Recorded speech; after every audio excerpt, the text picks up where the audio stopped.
स्वागत है आप सभी का CNBC आवाज पर। हफ्ते का आखिरी कारोबारी दिन है और हम आपको बताएंगे आज भी आप किस तरह से मुनाफा कमा सकते हैं। नीरज और मैं मिलकर आपको 20 इंटरेस्टिंग आइडियाज देंगे, लेकिन सबसे पहले देखिए पिच रिपोर्ट किस तरह के संकेत दे रही है। यूएस में निचले स्तरों से रिकवरी देखने को मिली, अच्छी रिकवरी करीब 100 पॉइंट के आसपास की डाउ में दिखाई है और नास्डैक भी देखिए हरे निशान के साथ जाकर बंद हुआ। यूरोप के बाजारों में भी कोई बहुत बड़ी गिरावट नहीं, मिला जुला सा कारोबार कहेंगे। और SGX निफ्टी हफ्ते के आखिरी ट्रेडिंग सेशन देखिए किस तरह के संकेत दे रहा है। हालांकि जापान के बाजार देखिए थोड़े से गिरावट के साथ आज वहां के बाजार खुले हैं, लेकिन SGX निफ्टी भी यही संकेत दे रहा है 8,800 के थोड़ा सा नीचे हम शुरुआत कर सकते हैं। तो 25 अंक की गिरावट के संकेत SGX निफ्टी से आते हुए नीरज में सिलेक्टर्स तो कहते हैं खरीदारी का ही ध्यान रखना चाहिए और 10 के 10 फिर से बल्लेबाजी चुने। आपके सिलेक्टर्स क्या कहते हैं? देखिए, जब अमेरिकी इन्वेस्टर कह रहे हैं कि खरीदारी करके चलिए 100 पॉइंट की रिकवरी है, तो हम क्यों कहें कि नहीं बिकवाली करना चाहिए। तो तमाम इन सब चीजों के बावजूद भले ही जॉब डेटा शाम को 7 बजे आएगा, लेकिन फिर भी सिलेक्टर्स अभी मानते खरीदारी करिए और रणनीति में कोई बदलाव नहीं। चुनाव ऐसे शुरू करिए जहां पे खबरें हैं। तो बताइए की रणनीति को आज भी अप्लाई कर रहे हैं और पटेल इंजीनियरिंग पहला शेयर होगा। हेमंत, तो ये शेयर भी क्या अपर सर्किट लगाने का दमखम रखता है? पूरी संभावना है क्योंकि HCC ने 2 दिन लगाया है। एग्जैक्टली वैसी ही खबर है कि जो फंसे हुए प्रोजेक्ट थे जिसमें सरकार ने कहा है कि अगर अवार्ड इनके पक्ष में है तो 75% रकम तुरंत रिलीज कर दी जाएगी। एग्जैक्टली कंपनी का VC में है 2,500 करोड़ इनका फंसा है, उसकी 75% पेमेंट इनको तुरंत मिलेगा। तो इसके साथ ही 5,000 करोड़ रुपए के इनके और आर्बिट्रेशन चल रहे हैं, जो पूरी संभावना है कि इनके फेवर में आएंगे क्योंकि कॉस्ट एस्केलेशन का क्लॉज इनके पक्ष में जा रहा है। सेक्टर्स लगता है कल 12-13% की तेजी के बाद आज पटेल इंजीनियरिंग में फिर से एक बार अपर सर्किट तक जा सकता है। 63-65 रुपए तक के लक्ष्य के साथ खरीदारी करके चले। मैं सोच रहा हूँ इस बार जो कैप्टन चॉइस है वो फ्री हिट, डिपेंडेबल और के बजाय इस बार पटेल इंजीनियरिंग को लूंगा। बाकी की टीम आपकी देखता हूं, लेकिन शुरुआत जो मेरी नजर है सिलेक्टर्स की वो एजुकेशन स्पेस पर है और इसीलिए 2 कंपनियों को उतार रहे हैं, एडुकॉम्प और एवरॉन। देखिए कल जो सबसे बड़ी खबर थी जो हमने आपको बताई थी वो ये थी कि रिलायंस जियो ने अपना इंटरनेट सेवा, मोबाइल सेवा को लॉन्च किया है। और आप देखिए ये जो सस्ता डेटा मिलेगा इससे कौन सी कंपनियों को फायदा होगा, कौन सी कंपनियां अपना और विस्तार करेंगी, ये अब देखने वाली बात है।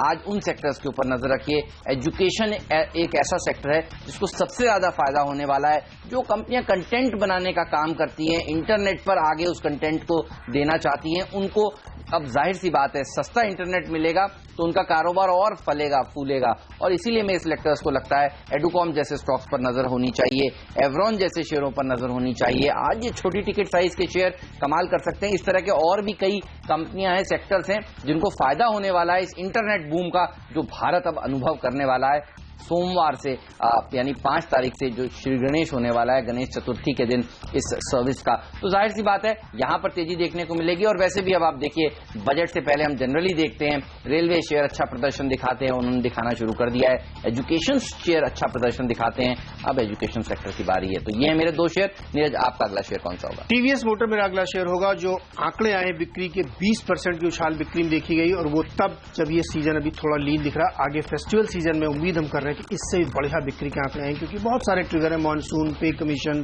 फेस्टिवल। तो खरीदारी करके चलिए। 343 का लक्ष्य, 322 पे stop loss. Geojit, BNP Paribas और इंडिया बुल्स वेंचर्स ये 2 और ऐसी कंपनियां हैं जिसको फायदा होने वाला है, बल्कि पूरे के पूरे ब्रोकिंग सेक्टर को फायदा होने वाला है। आप देखिए इतने सस्ते में डेटा दिया जाएगा, इतना सस्ता और इतनी सीमलेस कनेक्टिविटी की बात जो कल मुकेश अंबानी जी ने रिलायंस इंडस्ट्रीज के चेयरमैन ने की है, उसका फायदा आप देखिए इस पूरे स्पेस को मिलेगा। कल बाजार की नजर थी कौन से ऐसे सेक्टर्स हैं जिनको नुकसान होगा और आपने देखा आइडिया नीरज की टीम में सुबह से ही था, क्या जबरदस्त गिरावट देखने को मिली वहां पर। आज भी मैं मानकर चल रहा हूं नीरज एक टेलीकॉम कंपनी आपने 2 ओके। और आप देखिए ब्रॉडबैंड सेवाएं देने वाली कंपनियां जो कॉम्पिटिटर्स हैं उनके लिए मुश्किल के दिन आने वाले हैं, वो स्टॉक्स कल गिरते हुए दिखे। लेकिन आज बाजार की नजर होने वाली है उन सेक्टर्स पर जिनको फायदा होगा। और आप देखिए अब ज्यादा से ज्यादा लोग इंटरनेट पर अपने हैंडसेट पर, मोबाइल के ऊपर ट्रेडिंग करना चाहते हैं और ये तमाम कंपनियां उसको और प्रोत्साहन देंगी और उसके लिए और काम करेंगी। धंधा बढ़ेगा इन कंपनियों का। जियोजित, BNP पारिबा के लिए अच्छी खबर है, 41 का टारगेट देखने को मिल सकता है। साथ ही Indiabulls Ventures, Indiabulls Securities के नाम से ब्रोकिंग का कारोबार जो कंपनी चलाती थी वो ये वही कारोबार इस कंपनी में है। 29 का टारगेट यहां पर भी देखने को मिल सकता है। चलिए अब आप 2 क्लब कर रहे हैं, मैं भी 2 क्लब करके बताऊंगा। ITA और HMT। कल एक बहुत पॉजिटिव खबर इन दोनों स्टॉक्स के लिए निकल के आई कि वित्त मंत्री ने कहा कि कि जो सिक यूनिट है, जिनकी सलाह दी गई थी कि इनको बंद कर देना चाहिए, उनको अब वो प्राइवेटाइज करने पे विचार कर रहे हैं। ये एक बहुत बड़ा डिसीजन कंपनी के लिए है। सेलेक्टर्स का मानना है कि दोनों ही कंपनियों में जो एसेट्स है उनकी वैल्यू बहुत ज्यादा है। अगर मार्केट प्राइस के कंपेयर में आप देखेंगे तो डेड चीप प्राइस पे है। सेलेक्टर्स को लगता है कि यहाँ पे बड़ी तेजी देखने को मिल सकती है। आईटीआई जिसके पास मैसिव रियल एस्टेट है 5-6 बड़े शहरों में, और अब बात भी चल रही है कि इसको डिफेंस में कन्वर्ट किया जा सकता है, तो जो प्राइवेटाइजेशन की खबर वित्त मंत्री की तरफ से आई है, हमें लगता है दोनों शेयरों के लिए फायदेमंद होगा। आईटीआई में 31 रुपए का लक्ष्य लेते हुए खरीदारी करके चलना चाहिए, और एचएमटी में भी आपका 40 रुपए के आसपास का टारगेट होना चाहिए। डेल्टा कॉर्प हमारा टीम का पुराना और बुलंद प्लेयर अच्छी तेजी दिखा चुका था, और हमारे सिलेक्टर्स का मानना था कि 150 के ऊपर तो आराम से ये स्टेबल रहेगा। आप देखिए 150 का बंद कल भी आया है। परसों जरूर हमने देखा था, जिस दिन खबर आई थी, अनाउंसमेंट आया था कि ऑनलाइन क्षेत्र में इन्होंने फोरे किया है, तब जरूर एक थोड़ा सेलोन न्यूज हुआ था। Adda52.com को इन्होंने खरीदा है, और आप देखिए ऐसी कंपनियां जो अब इंटरनेट कंपनियों को खरीद रही हैं, Adda52.com को इन्होंने खरीदा है, उनको फायदा होगा इस इंटरनेट बूम का जो भारत अब अनुभव करने वाला है जियो के इस जबरदस्त शानदार लॉन्च के बाद। जाहिर सी बात है ये कंपनियां क्योंकि अब ऑनलाइन गेमिंग प्रोवाइड करने वाली कंपनियां हैं, यहां पर डेल्टा कॉर्प अब आगे कदम रख रहा है, तो अब आप अपने मोबाइल पर भी ये सारे गेम्स खेल सकेंगे। ये एक बड़ी अच्छी खबर है, और आगे चलकर हम ये भी बता रहे हैं आपको कि 1-2 और एक्विजिशंस कर सकती है कंपनी ऑनलाइन सेक्टर में ही, तो इसके जो फाइनेंशियल्स हैं वो और अच्छा प्रदर्शन दिखाएंगे। आज के दिन 160 के टारगेट, 148 का एक स्टॉप लॉस भी आपको जरूर रखना चाहिए। नीरज, आपका अगला शेयर। चलिए, अगला शेयर मेरा होगा बिकवाली वाला कोल इंडिया। हेमंत, इसमें बड़ी बुरी खबर है इसके लिए कि इन्होंने जो अपना टारगेट रखा था प्रोडक्शन का, उसको मिस किया है। जो अपना ऑफटेक यानी जो बेचते थे माल, उसका टारगेट इन्होंने मिस किया है, और मैसिवली मिस किया है। सेक्टर्स को लगता है ये एक बड़ी दिक्कत कोल इंडिया के लिए हो सकती है। आने वाली तिमाहियों के नतीजे हैं उनमें इसका काफी प्रभाव देखने को आपको मिलेगा। तो सेलेक्टर्स को लगता है कोल इंडिया आज एक परफेक्ट शॉट बनता है। 330 के लक्ष्य के साथ बेचे, 341 पे स्टॉप लॉस है। और अब वक्त है डिपेंडेबल शेयर का।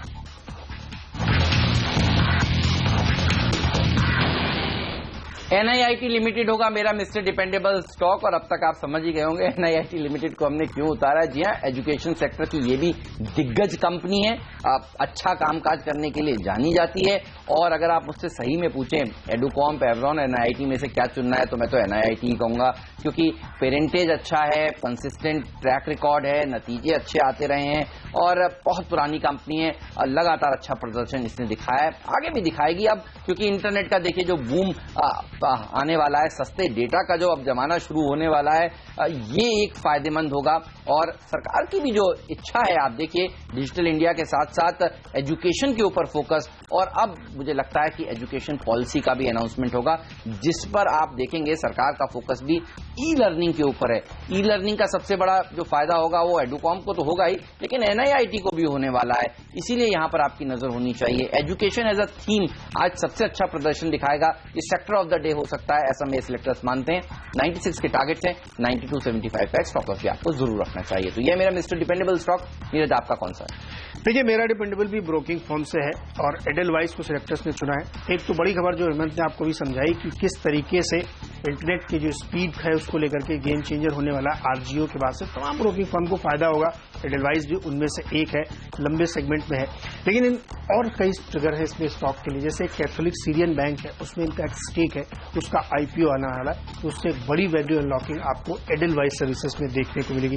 इसके साथ ही जो मार्केट इस समय देखिए काफी बुलिश है, बहुत सारे मर्जर एक्विजिशंस हो रहे हैं, IPOs आ रहे हैं, तो जो कि मर्चेंट बैंकिंग काम भी करते हैं, तो उस वजह से भी इनको काफी रेवेन्यू फायदा होगा। इसीलिए आपने देखा होगा कि जो तिमाही नतीजे आए थे वहां आप रेवेन्यू देखिए 75 से बढ़कर 93 करोड़ कंपनी ने क्लॉक किया था। तो ये जो कई सारे ट्रिगर हैं एडेलवाइस के साथ कि आपके वो गेम चेंजर होगा जियो, उसके बाद कैथोलिक का IPO, फिर ओवरऑल मार्केट, ये सारे पॉजिटिव इस स्टॉक में अभी भी बाकी है। 123 के लक्ष्य के साथ खरीदारी करें, 111 पे स्टॉप लॉस है। चलिए, तो हमने आपको बता दिए अब तक 6 स्टॉक्स, लेकिन डिपेंडेबल तो आपने जान लिया, फ्री हिट शेयर कौन सा है, पिंच हिटर स्टॉक कौन सा है, बताएंगे आपको छोटे से ब्रेक के बाद। जी हां, बाकी के बचे हुए 4 शेयर दोनों ही टीम्स में कौन से हैं, जानने के लिए जुड़े रहिए सिर्फ और सिर्फ CNBC आवाज के साथ।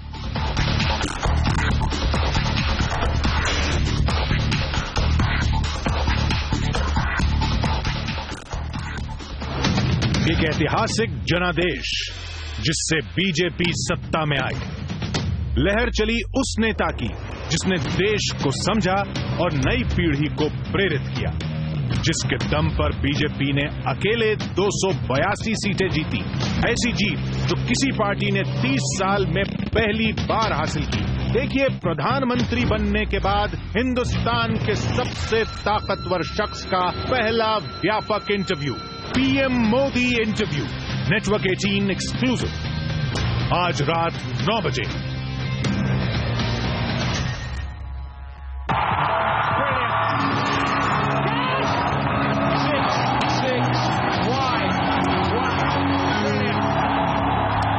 फिर से स्वागत है आपका स्टॉक 2020 में। और अगले स्टॉक जो मैं आपको बताने वाला हूं वो दो हैं टेलीकॉम सेक्टर के, रिलायंस कम्युनिकेशंस और आइडिया। इन दोनों में ही शॉर्ट करके चलना चाहिए। कल भी आपको याद होगा मैंने कहा था कि आइडिया शॉर्ट करिए और 11% की भारी गिरावट देखने को मिली थी। आज भी हमें लगता है कि आइडिया और कॉम दोनों में शॉर्ट करिए। क्यों? क्योंकि जो रिलायंस जियो लेके आया है प्लान, वो पूरा गेम चेंजर नहीं, पूरा गेम ही बदल गया है। अब डिफरेंट स्ट्रेटजी पे सभी कंपनियों को काम करना पड़ेगा। इसलिए तमाम ब्रोकरेजेस कह रहे हैं कि यहाँ पे सबके ईपीएस घट रहे हैं, टारगेट्स घट रहे हैं। वजह यह है कि अगर आप मैच करते हैं रिलायंस जियो के प्लान को तो आपको बहुत सीवियरली रेवेन्यू में आपको चोट लगेगी और आपकी प्रॉफिटेबिलिटी काफी कम होगी। नहीं करते तो भी मुश्किल में आएंगे। तो करना तो मजबूरी है, तो अगर आप करते हैं तो दिक्कत है। अब ऐसी परिस्थिति में कोई भी आदमी जहां पे इतनी अनसर्टेनिटी होने वाली, जहां पे इतना कॉम्पिटिशन होने वाला, वो भी गला काट प्रतियोगिता, तो मैं अपने पोर्टफोलियो पे क्यों रखूंगा ऐसे स्टॉक? इसलिए सेक्टर्स को लगता है कि आज फिर से आइडिया और आरकॉम दोनों में ही बिकवाली होगी। गला काट प्रतियोगिता, ये आपने देखिए जो प्राइसिंग रखी गई है वो उसको अंग्रेजी में कहते हैं कट थ्रोट कॉम्पिटिशन। ठीक है, बिल्कुल सही है। दिक्कत की बात है टेलीकॉम कंपनियों के लिए, और आज का दिन भी दिक्कत वाला हो सकता है। और नीरज कहते हैं एक तरफ कुआं दूसरी तरफ खाई, कैच 22 सिचुएशन है इन कंपनियों के लिए। करें तो करें क्या? फिलहाल रॉयल ऑर्किड ये वो ऐसा स्टॉक है जो अच्छा प्रदर्शन आज के दिन दिखा सकता है। देखिए सब जानते हैं अब सोमवार को छुट्टी भी है, लंबा वीकेंड भी है, गणेश चतुर्थी है, और वैसे भी आप जानते हैं, कल नीरज भी आपको बता रहे थे कि आगे आने वाले जो 3 महीने हैं, अक्टूबर, नवंबर, दिसंबर, वो होटल कंपनियों के लिए अच्छा होता है। तो अच्छा है कि अभी आप खरीद लीजिए। नवंबर, दिसंबर, क्रिसमस के आसपास इन होटल शेयरों को बेचेंगे तो फायदा होगा। तो पोजिशनल ट्रेड भी ले सकते हैं। 70 का टारगेट रॉयल ऑर्किड में मेरे सिलेक्टर्स दे रहे हैं। और मंगलम टिम्बर पर भी आप देखें मेरे सिलेक्टर्स बुलिश रहे हैं, खासतौर पर प्राइवेट शेयरों पर बुलिश थे। और ये स्टॉक सबसे अच्छा प्रदर्शन दिखाता है जब स्टॉक 2020 में हमारी टीम में शामिल रहा है, आप सब जानते हैं। और देखिए कल निटको को टीम में शामिल किया था, 16-17% के रिटर्न्स मिले एक ही दिन में। अच्छी तेजी सेकंड हाफ में उस स्टॉक में देखने को मिली। उस तरह का प्रदर्शन ये दिखा सकता है। दरअसल आज महाराष्ट्र में नई हाउसिंग पॉलिसी का ऐलान होने वाला है, और एक तरीका तो है सीधे आप रियल एस्टेट कंपनियां खरीद लीजिए, और दूसरा तरीका है रियल एस्टेट कंपनियों को जो मटेरियल प्रोवाइड करती है, प्लाईवुड या फिर टाइल, सिनेटरी कंपनियां, वहां पर दाव लगाइए। तो 1.5 लाख नए घर अगर बनने हैं तो ये सारा मटेरियल तो लगने वाला है। इसीलिए मेरे सिलेक्टर्स का मानना है सेंटीमेंट के लिहाज से भी ये कंपनी अच्छा प्रदर्शन दिखाएंगी। 30 रुपए 50 पैसे के टारगेट्स के साथ इसको आज आप अप्रोच कर सकते हैं। नीरज ये बताइए आज का फ्री हिट शेयर कौन सा है, कौन सा स्टॉक आपने चुना है? देखिए फ्री हिट के तौर पे हेमंत हमने चुना शिपिंग कॉर्पोरेशन ऑफ इंडिया। एक खबर मैं आपको बता दूं जो बहुत जल्द आने वाली, वो ये है कि बहुत पहले ये खबर सीएनबीसी आवाज में मैंने ही ब्रेक करी थी कि तमाम जो शिपिंग करियर हैं उनके लिए सरकार ये प्रोविजन करने वाली कि 50% जो भी एक्सपोर्ट इंपोर्ट होगा वो इंडियन करियर के थ्रू होगा। वो बहुत बड़ी ये जो खबर थी, उसकी वजह से शिपिंग कॉर्पोरेशन जैसे स्टॉक्स को फायदा होगा। अब इसका ड्राफ्ट बन रहा है, कैबिनेट नोट बहुत जल्द पेश किया जाएगा और कैबिनेट का डिसीजन होगा। जिस दिन ये डिसीजन होगा उस दिन आप समझ लीजिए कि शिपिंग कॉर्पोरेशन की पूरी तरीके से रीरेटिंग हुई। एक वो खबर है। दूसरा, बहुत लंबे समय के सैंक्शंस हटने के बाद ईरान की शिपिंग शुरू करी है। तमाम ऑयल कंपनी जो इंपोर्ट कर रही हैं उसके लिए करियर के तौर पे काम करते हैं। और इस साल जो इन्होंने अपना एमओयू साइन किया है सरकार के साथ, हर साल सब कंपनियां करती हैं, वो बहुत एग्रेसिव है। तो इसलिए सेलेक्टर्स को लगता है कि एक बिल्कुल रीरेट का केस शिपिंग कॉर्पोरेशन में है। और जिस दिन वो खबर आएगी 50% वाली, उस दिन आप देखिएगा स्टॉक में अपर सर्किट्स लगते हुए। इसलिए पहले से तैयारी करिए। आज ट्रेडिंग के लिए मेरा 78 का लक्ष्य यहाँ पे आसानी से अचीव होगा। 65 का स्टॉक लॉस होना चाहिए। ओके, तो एससीआई है आपका फ्री हिट शेयर, और मेरे सिलेक्टर्स को लगता है कि आपको उसी थीम को लेकर चलना चाहिए जिससे शुरुआत करी थी, जहां इंटरनेट का जो बूम होने वाला है उससे कौन कौन से सेक्टर्स को फायदा होगा। लॉजिस्टिक एक और ऐसा सेक्टर है जिसको इनडायरेक्टली फायदा होगा। देखिए अब इंटरनेट की सेवाएं अच्छी होंगी, आपको बेटर कनेक्टिविटी मिलेगी, गांव-गांव में इंटरनेट पहुंचेगा, तो ई कॉमर्स का बोलबाला बढ़ेगा, और ई कॉमर्स का अगर बोलबाला बढ़ेगा तो जाहिर सी बात है लॉजिस्टिक्स कंपनियों को फायदा होगा इससे। अब दरअसल बाजार इस तरह से सोचना शुरू करेगा। अब तक सीधा सीधा फायदा या फिर नुकसान देख रहा था, लेकिन अब इनडायरेक्ट फायदा भी लोगों को समझ में आएगा। और ये बात सही है, देखिए अभी जिन जिन बड़े शहरों में इंटरनेट अच्छा है, सेवाएं ठीक ठाक हैं, वहां पर ज्यादा से ज्यादा लोग मोबाइल पर शॉपिंग करने लगे हैं। जी हाँ, आपने देखा मिंत्रा को किस तरह से और दूसरी कंपनियों को किस तरह से वैल्यूएशंस बाजार दे रहा है। तो जब गांव और छोटे कस्बों में इंटरनेट की सेवाएं अच्छी होंगी, टियर 2 सिटीज में अच्छी होंगी, तो जाहिर सी बात है ये कंपनियां और बेटर परफॉर्म करने वाली हैं और लॉजिस्टिक्स को उसका फायदा होगा। 71 के टारगेट देखने को मिल सकते हैं स्नोमैन लॉजिस्टिक्स में, ऐसा में सिलेक्टर्स मानते हैं। नीरज, अब वक्त है जानने का कि पिंच हिटर स्टॉक कौन सा है, बताइए। तो ये पिंच हिटर में एक और कंपनी एमको को उतार रहे हैं, और ये इसमें भी सरकार की तरफ से जो खबर आने वाली है कि जो 24/7 बिजली प्रोवाइड करना चाहते हैं गांव में, चूंकि वो इलेक्शन एजेंडा सरकार का, उसके लिए नई इलेक्ट्रिसिटी पॉलिसी लेके आने वाली, वो भी कैबिनेट में आने वाले हैं। उसके तहत तमाम रूरल इलाकों में जहां अभी भी इलेक्ट्रिफिकेशन नहीं है, उसको करने के साथ साथ निजी कंपनियों को इसमें शामिल करने की योजना जो इंसेंटिवाइज की जाएगी, ये भी एक बहुत बड़ी खबर आने वाली सेक्टर्स को लगता है। इसकी वजह से तमाम जो छोटी छोटी कंपनियां हैं जो इस क्षेत्र में काम कर रही हैं, ट्रांसफार्मर प्रोवाइड कर रही हैं, लाइन्स लगाती हैं, पोल्स बनाती हैं, उनको बड़ा फायदा होगा। इसलिए एमको सेलेक्टर्स खरीदारी की सलाह दे रहे हैं। इसलिए उनको लगता है कि इलेक्ट्रिक सेक्टर पे आपको फोकस करना चाहिए। साथ ही इस कंपनी को एक बड़े ऑर्डर की एक्सपेक्टेशन है महाराष्ट्र गवर्नमेंट से। सेलेक्टर्स को लगता है कि ये भी आज या कल में अनाउंस हो सकता है, तो फोकस में रहेगा। 33 का लक्ष्य होना चाहिए 27 के आसपास। महाराष्ट्र में जो बीएमसी के इलेक्शंस होने वाले हैं जनवरी से पहले, उससे पहले काफी सारा बहुत सारे काम होने वाला है, लेने हैं लोगों। तो आज महाराष्ट्र की पॉलिसी भी आने वाली है हाउसिंग की। मेरे सेलेक्टर्स को लगता है पिंच हिटर का दर्जा देना चाहिए आर्ची इसको। देखिए बहुत पिट चुका है ये शेयर, और हर बार नतीजे जब कमजोर आते हैं तब इसमें दबाव देखने को मिलता है। लेकिन जिस तरह से ये कंपनी अपने आप को रिवाइव करने की कोशिश कर रही है और ई कॉमर्स में भी ये उतर चुकी है, देखिए रिलायंस जियो के आने से इस तरह की कंपनियों को भी फायदा होगा जिनके सेल्स अब दुकानों पर इतने नहीं हो रहे थे, इंटरनेट के ऊपर अब उन्होंने प्लेटफॉर्म ढूंढा है। अब तक इंटरनेट पर प्लेटफॉर्म अच्छा इसलिए नहीं चलता था क्योंकि आप और हम खुद अनुभव कर रहे थे कि इंटरनेट की जो सेवाएं हैं वो कितनी ठंडी थी। अब सेवाएं बेहतर होंगी तो इन कंपनियों को फायदा होगा, सीधा सीधा लॉजिक है। इसीलिए इसको आज पिंच हिटर का दर्जा दिया है। 23 का टारगेट आज ही के लिए, 21-25 का एक्स्ट्रा पे आपको जरूर रखना चाहिए। चलिए बता चुके हैं हम आपको 10-10 स्टॉक्स, लेकिन मेरी टीम में से नीरज को एक शेयर कौन सा सबसे अच्छा लगता है और नीरज की टीम में से मुझे क्या पसंद है। जी हाँ, कैप्टन चॉइस बताएंगे, ब्रेक के उस पार क्विक रिकैप भी देंगे दोनों ही टीम के साथ। एक ऐतिहासिक जनादेश जिससे बीजेपी सत्ता में आई, लहर चली उस नेता की जिसने देश को समझा और नई पीढ़ी को प्रेरित किया, जिसके दम पर बीजेपी ने अकेले 282 सीटें जीती।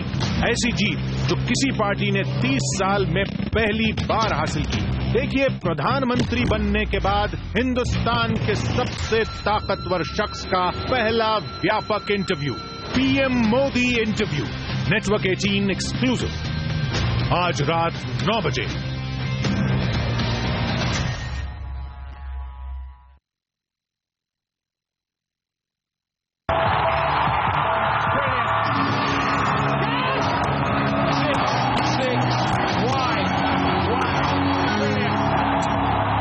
स्वागत है आपका एक बार फिर से सीएनबीसी आवाज पर। जल्दी से मेरी टीम की नजर डालते हैं कि किस तरीके से निकल के आ रही है।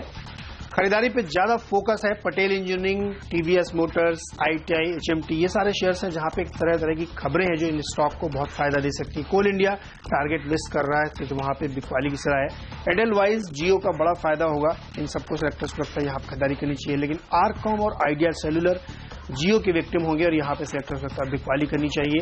शिपिंग कॉर्पोरेशन और एमको दोनों के लिए सरकार की तरफ से बड़ी खबरें आने वाली हैं, इसलिए इन दोनों में खरीदारी की सलाह होगी। मेरी टीम पर नजर डालिए, 10 के 10 बल्लेबाज हैं। रिलायंस जियो की एंट्री के बाद ऐसे कौन से सेक्टर्स हैं जिससे फायदा होने वाला है, क्योंकि इंटरनेट की सेवाएं अच्छी होंगी तो एजुकेशन सेक्टर अब जो कंटेंट प्रोवाइड करता है उनको फायदा होगा। आप देखिए एडुकॉम, एवरॉन में तेजी देखने को मिलेगी। साथ ही ब्रोकिंग कंपनियां अब ज्यादा बेटर सेवाएं दे सकेंगी इंटरनेट पर, उनके ऐप्स ज्यादा बेहतर तरीके से चलेंगे। छोटे शहरों में लोग ज्यादा से ज्यादा इंटरनेट पर ट्रेडिंग करेंगे।